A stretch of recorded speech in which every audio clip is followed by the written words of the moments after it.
Pandian store சீரியல்ல இனிய எபிசோட்ல என்ன நடக்குது அப்படின்னு பார்த்தீங்கன்னா, இப்ப கோமதி பாண்டியன தனியா அழைச்சிட்டு போயிட்டு, "எதுக்காக இப்ப சரவணன கடைக்கு அழைச்சிட்டு போறீங்க? வேணாம். ஊர்ல பார்க்குறவங்கலாம் ஏதாச்சும் பேசுவாங்க. அதனால சரவணன் வேணாம். நீங்க மட்டும் போங்க." அப்படின்னு சொல்லி பார்க்குறாங்க.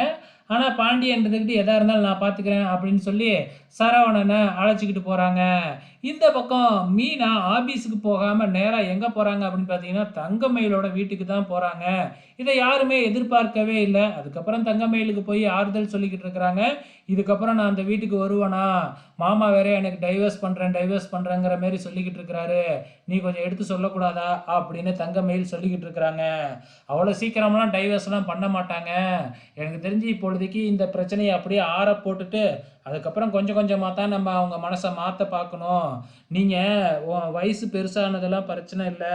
ஆனா வந்து பார்த்தீங்கன்னா, நீ பொய் சொன்னது தான் இப்ப பிரச்சனையா போய் இருக்கு. அப்பவே உண்மைய சொல்லியிருந்தா, இவ்வளோ பிரச்சனை வந்திருக்காது. அப்படிங்கிற மாதிரி நம்ம மீனா அவங்க கிட்டலாம் சொல்லிக்கிட்டு இருக்கிறாங்க.